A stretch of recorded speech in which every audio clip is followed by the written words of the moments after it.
Bank के बाहर एक बार फिर से लोगों की भीड़ होगी, हाथों में नोटों का गड्डी होगा और लोग बैंक के कर्मियों से कहेंगे कि सर मेरा नोटवा बदल दीजिए। बड़े बड़े अमीर घराने के लोग भी बैंक के बाहर नजर आने वाले हैं और बैंक के बाहर खड़े होकर ये कहने वाले हैं कि सर कब से खड़े हैं, हमारे वो ध्यान नहीं है आपका।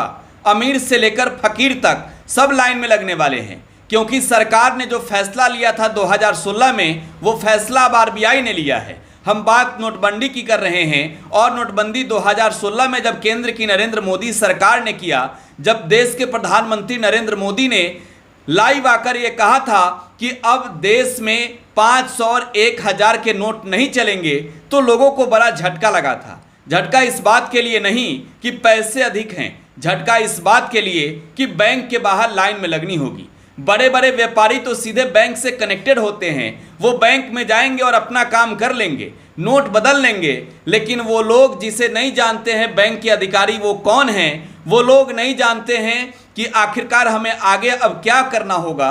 वो सोचिए लाइन में लगने पर उस वक्त मजबूर हुए थे, पूरे दिन अपना सारा कामकाज छोड़कर उनके पास जो भी रुपए बचे थे 500 और 1000 के नोट, उसे बदलने के लिए लाइन में लगकर अधिकारियों से गुहार लगाते नजर आए थे कि सर धूप तेज है, हमारे ओर भी देखिए ना। अब 2023 का साल चल रहा है, यानी आज से 6.5 साल पहले जिस तरीके से लोग बैंक के बाहर लाइन में लगे थे, एक बार फिर से लाइन में लगना होगा। क्योंकि इस बार सरकार ने 500 और 1000 के नोट पर नहीं, 2000 के नोट पर चोट की है। आरबीआई ने इस बात को लेकर घोषणा कर दी है कि 2000 के नोट को जो है सर्कुलेशन से बाहर कर दिया जाएगा। 30 सितंबर तक आप बैंक में जाकर लाइन में लगकर अपना जो है नोट बदल सकते हैं। यानी अगर आपके घर में 2000 का नोट पहले से रखा हुआ है, अगर आप भी शौकीन थे कि 2000 रुपये के नोट जो हमने मेहनत कर कमाए हैं, उस नोट को अगर हम अपने पास रखे हैं, तो अब आपको लाइन में लगना होगा और जाकर बैंक में फिर से भीड़ मिलाकर कहना होगा सर इधर भी देखिए, हम भी तो लाइन में ही हैं।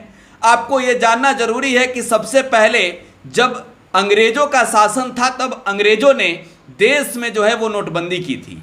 1946 की बात कर रहे हैं हम। 1946 के 12 जनवरी को ब्रिटिश साम्राज्य ने भारत में नोटबंदी की थी। इस नोटबंदी के बाद क्या हुआ था वो सब जानते हैं, लेकिन आज़ाद हिंदुस्तान में पहली दफ़े 1978 में मोरारजी देसाई की सरकार ने नोटबंदी का फैसला लिया था। इसके बाद 2016 में नरेंद्र मोदी की सरकार ने, और 2023 में अब ये कहा गया है आरबीआई की ओर से कि नोटों का सर्कुलेशन बंद कर दिया जाएगा। यानी अपने आप में एक बड़ा झटका है। झटका इस बात के लिए भी है कि जिनके पास बड़ी संख्या में 2000 के नोट हैं, उन्हें बैंक जाकर कहना होगा कि सर अगले दिन भी आएंगे, क्योंकि एक दिन में आप 20,000 रुपये बदल सकते हैं। हाँ, कितना रुपया बैंक में जमा करना है मतलब नहीं है, लेकिन एक बार में जो है वो आपको मात्र 10 नोट बदलेगा।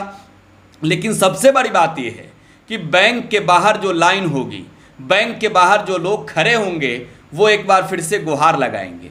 बैंकों में भीड़ बढ़ने वाली है और इसका खामियाजा उन लोगों को भुगतना पड़ता है जो अपना कार्य छोड़कर जो मजदूरी करने वाले हैं, जिनके पास अगर रुपए हैं तो उन्हें भी अपना पूरा दिन बैंक के बाहर लाइन में लगकर गुजारनी होगी और उन्हें भी गुहार लगाना होगा। लेकिन सबसे बड़ी बात यह है कि तब प्रधानमंत्री नरेंद्र मोदी की माँ भी लाइन में लगी थी और लाइन में लगकर देश के प्रधानमंत्री की माँ बैंक में अपना नोट बदलवा रही थी। लेकिन इस बार ये घोषणा प्रधानमंत्री जी ने नहीं किया है, इस बार ये घोषणा किया है आरबीआई ने, और आरबीआई ने कहा है कि हमारा जो मकसद था वो पूरा हो गया है। अब नोट को प्रचलन से बाहर किया जाएगा, सर्कुलेशन से बाहर कर दिया जाएगा। यानी 30 सितंबर तक जो नोट है वो नहीं चलेगा। 2000 का नोट अगर आप रखे हैं तो बैंक में जाइए, लाइन में लगिए, जमा कर दीजिए, नहीं तो आपका 30 सितंबर के बाद वो नोट किसी काम का नहीं रह जाएगा। अगर जिस तरीके से सरकार इस पिछले 7 सालों के अंदर 2 बार नोटबंदी को लेकर, नोट को लेकर, करेंसी को लेकर फैसला ली है, ये कहीं ना कहीं आम आदमी के लिए बड़ा झटका है। हाँ, खास आदमी के लिए नहीं, क्योंकि उनकी पैरवी से लेकर पैठ तक बड़े बड़े लोगों से होती है। आम लोग अब लाइन में लगकर कहेंगे ये सर, ये सरकार, ये क्या कर रहे हैं। आपकी क्या प्रतिक्रिया है, कमेंट बॉक्स में छोड़े जाइएगा। फिलहाल आप टुडे बिहार न्यूज के साथ बने रहें। धन्यवाद।